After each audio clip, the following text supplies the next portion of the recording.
ఈరోజు నేను తామరగడ్డల ఫ్రై చేస్తున్నాను. ఈవినింగ్ పూట స్నాక్ లాగా తినొచ్చు, బాగుంటుంది. వర్షాకాలంలో అయితే చాలా బాగుంటుంది. ఇట్లా కడిగిన తర్వాత కొనలు మొనలు కోసేసుకుంటే మట్టి లేకుండా ఉంటుంది. ఇట్లా రౌండ్గా కోసుకొని పువ్వులాగా భలే ఉన్నాయి కదా, దాంట్లో ఉప్పు పసుపు కొంచెం నీళ్ళు వేసి ఉడకబెట్టుకోవాలి.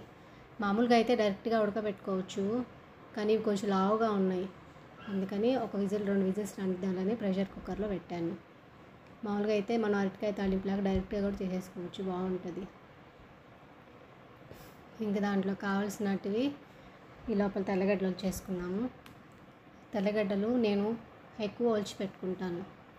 ఇట్లా ఒలిచి పెట్టుకుంటే ఎమర్జెన్సీకి వాడుకోవచ్చు. ఒక కంటైనర్లో పేపర్ వేసుకొని అలా పెట్టుకుంటే ఎన్ని రోజులైనా ఉంటాయి. నాకేంటంటే మా ఇంట్లో ఎప్పుడు ఏం అడుగుతారో తెలియదు స్నాక్స్, అందుకని రెడీగా ఒలిచి పెట్టుకుంటాను. తెల్లగడ్డ దంచేసుకొని దాంట్లోకి ఆవాలు, మినప్పప్పు, జీలకర్ర అంతే. అవి వేసుకుంటే చెప్పాను కదా అరటికాయ తాలింపు లాగే అని. ఇదిగో ఇట్లా ఉడికిపోయాయి చూడండి, మెత్తగా ఉడికిపోయాయి.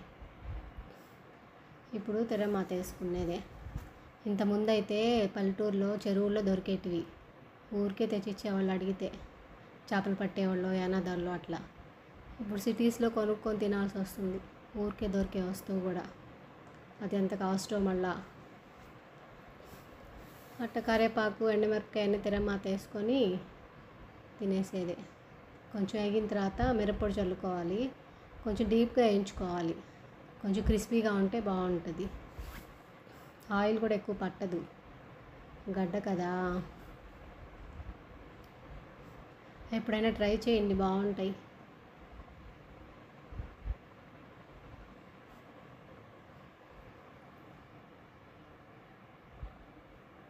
కారం మనకు ఎంత కావాలో అంత వేసుకుంటే సరిపోతుంది. వేడివేడిగా తింటే చాలా బాగుంటుంది.